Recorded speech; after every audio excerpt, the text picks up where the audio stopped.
मैं उन सैनिकों, उन जवानों, उन अफसरों को नमन करना चाहती हूँ जो हमारे देश के रेगिस्तानों में, हमारे देश के घने जंगलों में, बर्फीले पहाड़ियों पे हमारी देश की रक्षा करते हैं, जो हर पल देश के लिए अपनी जान देने के लिए तैयार रहते हैं।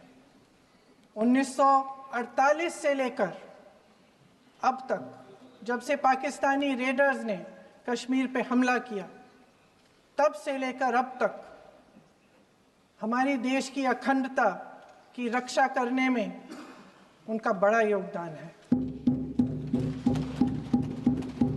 हमारी आज़ादी अहिंसा के आंदोलन से हासिल हुई, लेकिन जैसे मैंने कहा, उसको कायम रखने के लिए हमारी सेना का बहुत बड़ा योगदान है। कल मैं सदन में बैठी हुई सबके भाषण सुन रही थी।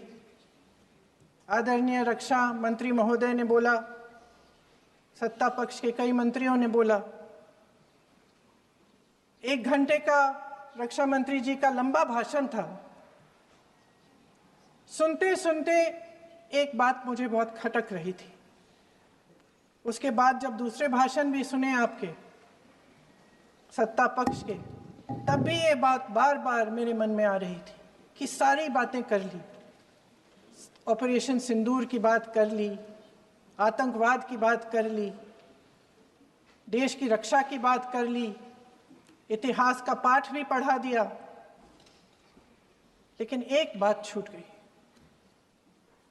उस दिन 22 अप्रैल 2025 को जब 26 देशवासियों को अपने परिवार के सदस्यों के सामने खुलेआम मारा गया, तो ये हमला कैसे हुआ, क्यों हुआ? मैं पूछना चाहती हूँ, ये किसकी जिम्मेदारी थी? इस देश के नागरिकों की सुरक्षा की जिम्मेदारी किसकी है? क्या इस देश के प्रधानमंत्री की नहीं है? क्या इस देश के गृह मंत्री की नहीं है?